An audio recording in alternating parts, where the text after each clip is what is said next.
and welcome to another episode of Leadership Table Talk, a show designed to help you develop and improve your leadership and management skills and talents. I'm your host, Dr. Mary Gillam, a retired Air Force colonel and former member of the Senior Executive Service Corps with the Department of Defense at the Pentagon. Although I normally have guests on my show, today I really wanted to take the opportunity to talk to you about what really makes a leadership an effective course to study. And so to do that, I wanted to talk specifically about excerpts from my book that I wrote a couple of years ago, and it's entitled 14 Jewels of Dynamic Leadership. Although we probably won't get through all of the jewels, I want to get through as many of them as I possibly can. But before we do that, let me just tell you a little bit about myself. You see, the person that you see today is not the person that you would have saw many, many years ago, because my story is this. I was raised by my paternal grandmother who, after marrying at 14, believe it or not, and she had 17 children, and unfortunately she was widowed at age 48. And if that wasn't enough, she was then given sole responsibility for 4 of her little grandchildren, and those grandkids were all under the age of 6. And guess what? I was one of those grandchildren, but I did not allow that beginning to hinder me, because my grandmother always taught me, she said, with God, you can do all things. And as a consequence, I believed that, and I began to exercise that throughout my life, putting God first. And so as I went through my military career, believe it or not, I reached the rank of colonel, which a lot of people don't do that, but God blessed me to be able to reach that rank, and I was so happy because, number one, who would have ever thought a little girl from Roseboro, North Carolina would actually attain that rank in the Air Force? And so I was very, very pleased and blessed because of what God had allowed me to do in my life. As a leader, especially in the military, I learned a lot about what it takes to be successful in leadership. And those are the kinds of things that I've put in my book, 14 Jewels of Dynamic Leadership. And those are the things that we will discuss today. So if you're ready, let's get started. So jewel number 1, we often hear this: you need to have a vision. Leaders, to be really good at what you do, you have to have a vision, and then you have to be able to inspire others to seize that vision. Why? Because if you don't know where you're going, any road will get you there. But you have to have a vision that you can share with those that work with you, for you, so that everybody will be in sync and you know what you're doing. The Bible says, without a vision, the people perish. Why is that? They're left unrestrained because they have nowhere to go. But what you have to do is have a vision, and as the leader, you have to put that vision forth in your organization. So jewel number 1 is what? Leaders inspire others to seize the vision. So let's move on to jewel number 2. Jewel number 2 is this: leaders, they value a good name. You may say, what are you talking about? A good name. The Bible says this: a good name is rather to be had than all the riches in the world. Why is that important? What people think about you does matter, whether you think it or not. It really does matter, especially if you're a leader. And let me give you an example. I often share this when I'm talking at different conferences and so forth. And I give the example of the movie that Denzel Washington did called The Equalizer. In that movie, Denzel's character is really left oblivion. You know, what happens is that as the movie continues to progress, you begin to see who Denzel's character really is. But at the beginning of the movie, you don't know anything about the character and all the things that he's capable of doing, because he does not reveal his authentic self. And as I began to watch that movie, I got to thinking, that happens a lot in organizations. You really don't know sometimes who you're dealing with. You may deal with this person today, that person tomorrow, but I believe true leaders need to be concerned about the person that they are projecting in their organization. Are you a person of character? Are you a person of honesty? Are you a person that others will respect? Are you somebody that I can say, I'm proud to work with you or for you? That's why you need to value the importance of your name, because if you don't, you're not going to build an organization where people will value you. And if you work in an organization, you want to add value. Even as a leader, you want to add value. You don't want to be working in an organization and people, oh my goodness, oh, you don't want to work over there because their boss is such and such and such. But you want to be the kind of boss who creates an organization that people don't mind working in.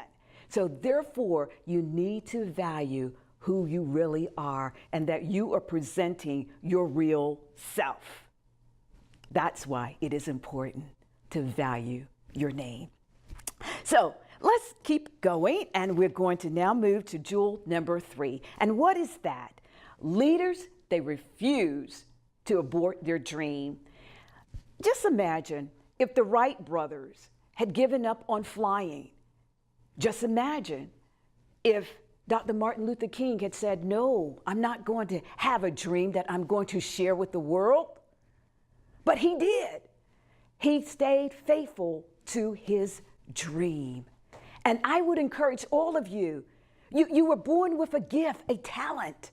You have a dream inside of you waiting to come out. You know, I used to hear this pastor used to say, don't allow the graveyard to steal the dreams that God has placed inside of you. But let those dreams come forth. They might be delayed, but they don't have to be denied if you stay faithful to the dream that God has given you and allow that dream to come forth. And so I believe that real leaders, dynamic leaders, they don't give up on their dreams. So let's continue going, and we're going to now move to jewel number 4, which says leaders, they seek after wisdom.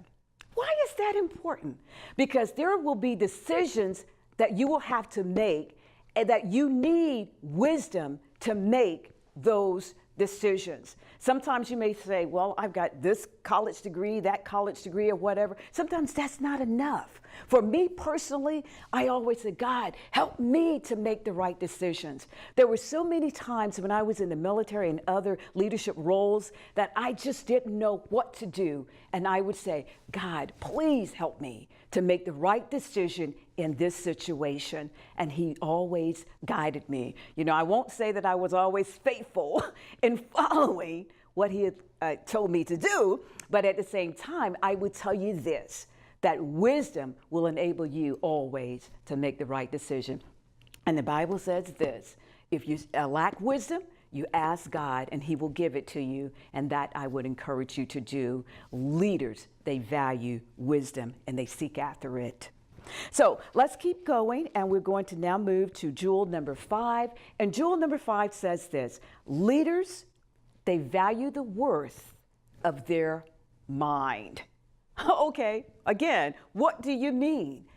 Your time is valuable. What you feed your mind is important, because when you have to make decisions as a leader, you are relying on things that you've already fed your mind. You know, years ago, I remember hearing there was a commercial that said, the mind is a terrible thing to waste. And that is so true, because when you feed your mind the wrong thing, you're going to make wrong decisions. As leaders, you have to value what you put into your mind, which really depends on what you read, what you listen to, what you allow people to do, say to you, and those kind of things. Because sometimes when I was in leadership roles, people would come and they would want to take up my valuable time and say all kinds of things. And I would, okay, I really hear what you're saying, but we have to kind of go ahead and cut this, because I really am very concerned about what you're saying, and there's not a whole lot of meat to that particular conversation, because you have to be careful what people say to you, so that you are valuing what you put into your mind. Don't become a dumping ground so people can come and say whatever they want to say, and that you will think that it will not have an effect on you, because it will. You have to be careful what you feed your mind. And so I think that that is so important. And one thing that I would say too about what I'm sharing with you today, these things are really spelled out in my book. And in the book, you will get not only better descriptions, more developed descriptions of what I'm talking about here, but you will also be challenged with questions to really challenge your thinking, your thoughts on what I'm saying here. And so let's continue with jewel number 6, and that is leaders, they exercise strategic alliance through faith. And you may ask, what do you mean by that? As a career telecommunications information systems person, I did my doctorate on strategic alignment in that area, in terms of making sure that as you spent your IT dollars, it was aligned with your mission. Well, I believe that your life should really be aligned with God's purpose for your life. And so therefore, when you are fulfilling what He designed you for, there is going to be an alignment there. Because I hear often where people say, well, I want to do this, I want to do that, I'm going in so many different directions. And I just tell them, just take time, spend time, ask God, what does He want you to do?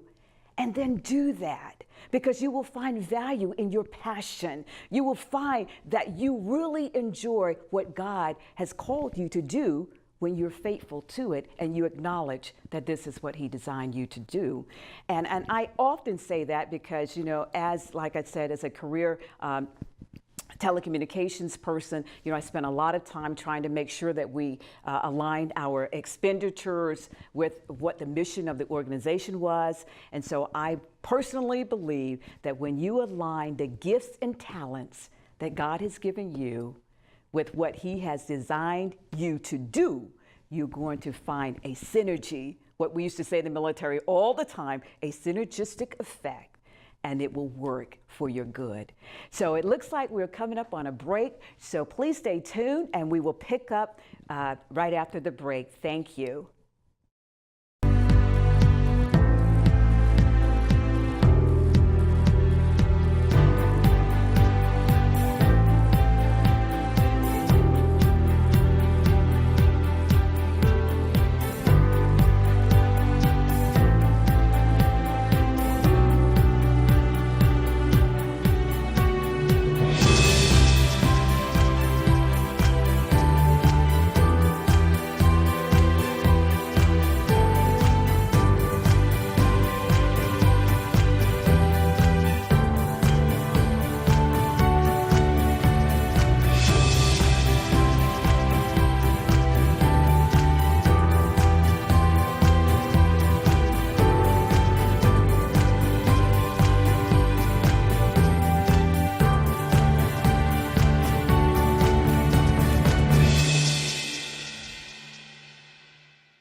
Welcome back to Leadership Table Talk. As you can see today, I don't have any guests because I'm talking to you specifically about jewels of dynamic leadership based on a book that I wrote several years ago. And so before the break, we were at jewel number 6. And so now we're going to pick up with jewel number 7, which is leaders, they value people, and they galvanize winning teams. I want to spend some time here because I firmly believe that if you are a leader who values people, then you're going to have an organization that will value you. When I was in the military, we used to say, you take care of the people, They will take care of the mission. They will make sure that things get done, because you have to make sure that you as the leader are providing them with the right resources, the time, the education, whatever it is that they need to ensure that the job gets done. We often hear people say things like, your people are your greatest assets.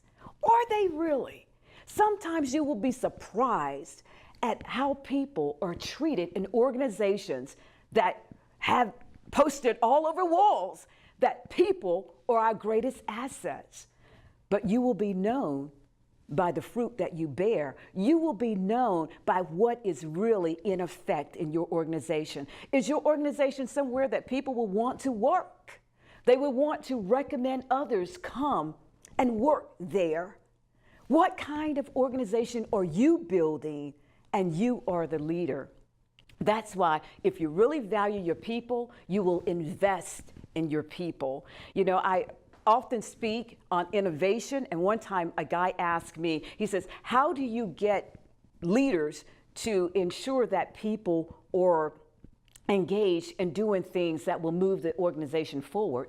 And I tell them, I say, you have to make sure that you give them space to grow and develop. You can't just keep them bogged down and you not encourage them to be, explore those kinds of things that will not only help them to grow, but will also add value to your organization.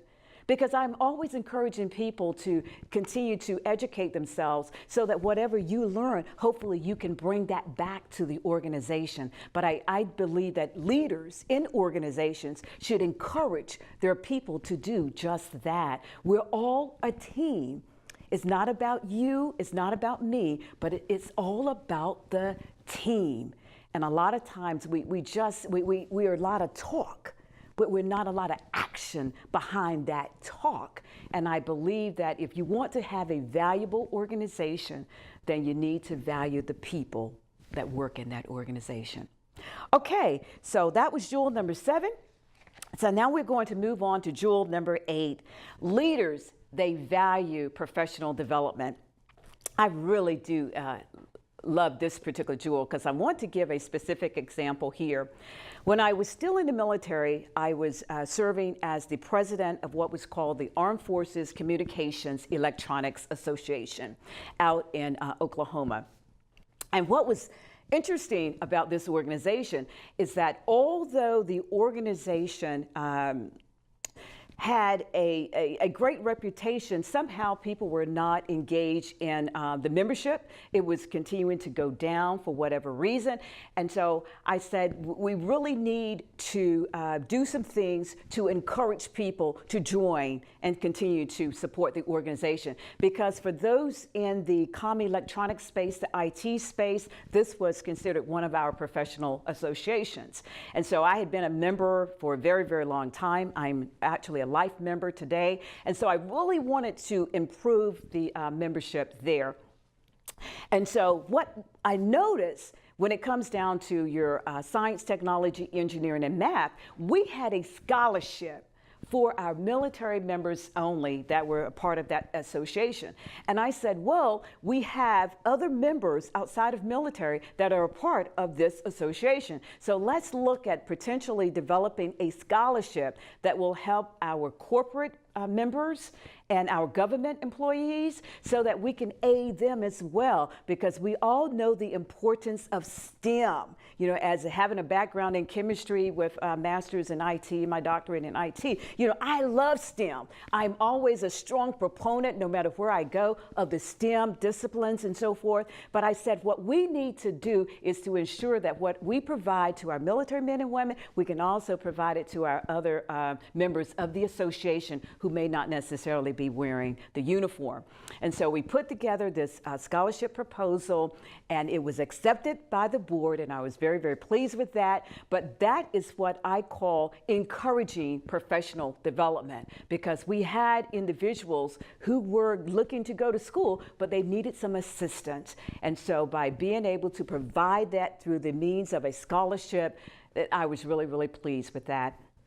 And I would tell you this too. I've always been a proponent of encouraging people to continue their professional development because it can only help in the long run. And so a lot of times, I've served in positions where I had the opportunity to set on selection boards and those kind of things. And I would often provide feedback, and that would be this: you have to continue to develop. If you want to continue to get promoted or go forward, you have to continue to engage in professional development. Okay, so let's continue on. And jewel number 9, leaders, they value the importance of time. Oh my goodness, this is so important. As a leader, what you're going to find is that your time will become so precious. And so when people will want to come in to see you for various things, you have to make sure that even though you may have an open door policy, that you are a good steward of your time. And a lot of times we used to have people called gatekeepers. And if you wanted to get in to see the boss, you had to really, fill out paperwork and all that kind of stuff to let him know why you were coming in to see him or her. And then you had to really provide some details, especially if you wanted to take a lot of their time. And it wasn't until I became a leader myself and then moved on to become a senior executive service member as well, is that your time is so precious. You've been pulled in so many different directions that you have to make sure that you are monitoring your time, or you have somebody that's helping you to do that. And it's not that you're not trying to be as engaged or involved, but you know that your time is precious, because every boss has a boss. And even though I may have been the boss in my organization, I reported to a boss. And so that is why it is very important that leaders, they value the importance of their time. Okay, we're moving right along here. So let's move on to jewel number 10, which says, leaders, they understand the art of listening. Oh my. If that is not important, I don't know what is. To be a leader, you have to understand that listening is an art. It is something that you develop over time. You have to be an engaged listener, because a lot of times when you're talking to somebody, what they will do, they're not really listening to you.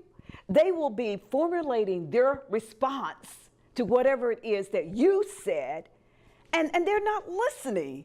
And you can tell in the exchange that somehow they did not hear the continuation of your point before they were formulating their own response.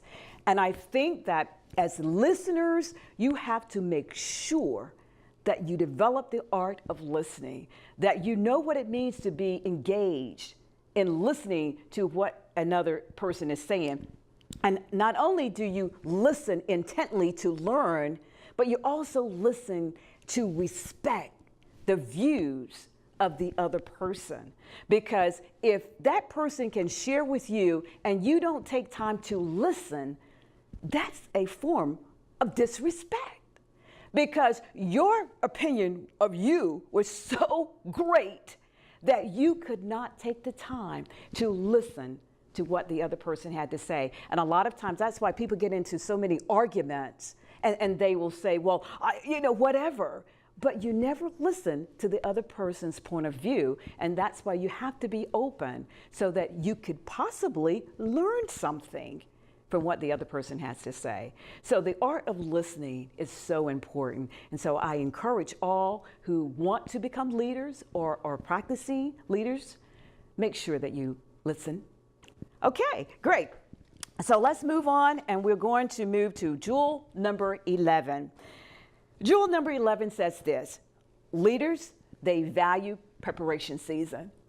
And you may say, oh my goodness, what are you talking about? To be an effective leader, you have to develop your skills. You have to develop your skills. I developed this model called the Core Leadership Development Model, which says 4 steps to releasing your leadership potential. I have that one out as well. But what I was trying to do was to help people to grow and develop into the leader that they were designed to be. You can't just up and say, oh, okay, but you have to develop your skills. You have to develop your talents. You know, I love playing basketball. I grew up playing basketball as a teenager and, kid. And what I learned was that, yes, I had a lot of natural talent, but that talent had to be developed and honed. As a leader, you have to develop your skills, either through mentoring or some form of development. You have to be able to do that. And so that's why I think leaders definitely need to value preparation season. And so it looks like we're not going to be able to complete all of our jewels that I wanted to discuss today, but I want to encourage you, if you would like to learn the rest of them and really dig into what I wrote here, they're available on Amazon, and I'm quite sure you will enjoy them. There is a quick read, and I hope that you will be able to apply a lot that we have discussed today in your life and on your journey as you continue to become the leader that God has designed you to be. Again, this is Dr. Mary Gillam, and I thank you for watching this show. And guess what? I will see you again next time. Bye-bye.